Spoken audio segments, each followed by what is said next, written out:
Bugun ertalab zavtraqqa xudo xohlasa mani retseptim bo'yicha chopqa go'shtdan manti qilib yeymiz. Kelinglar.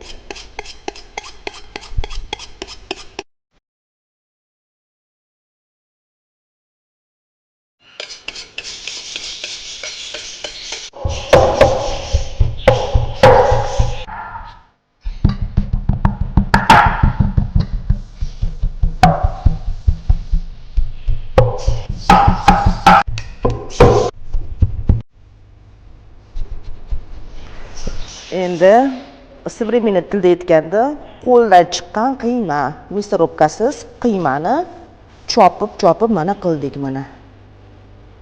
Mana qiyma.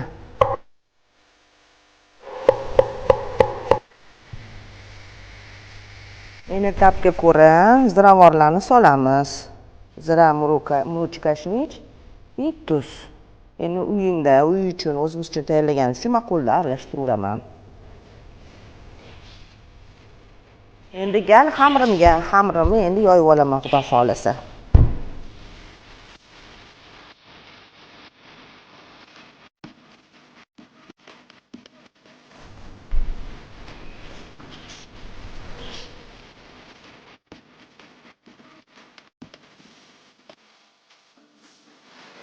Xamirimizni ham kesib oldik.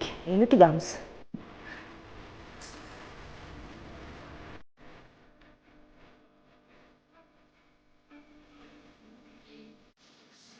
Ularni tugib bo'ldim. Endi qopqonga qo'yamiz.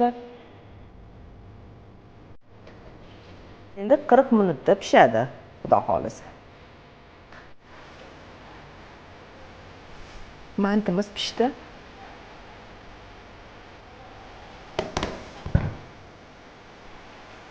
Bismillahirrohmanirrohim.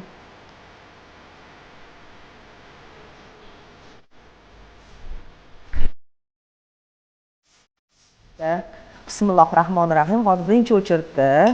Mana shu mantini yeb ko'ramiz. Mana manti chopqa go'shtdan. Mana qatiq solaman. Mana marinovka qilganmiz. Bismillahirrohmanirrohim. Voy, so'klarini qarang. Voy. Voy. Bismillahirrohmanirrohim. Mana mantilarini qarang, ichi mana chopqa go'sht mana. Bu qiymadan shirin bo'ladi, qiymadan. Chunki bunga chopganda taqtani mazasi o'tadi.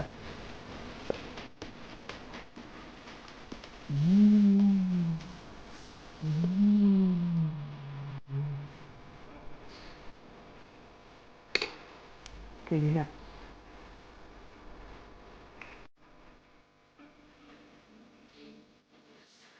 Kafelarimga marhamat hammanglarga. Kelinglar. Mantilarimiz xuddi shunaqa, почти chopqa go'shtdan bo'ladi. Kelinglar, osh bo'lsin.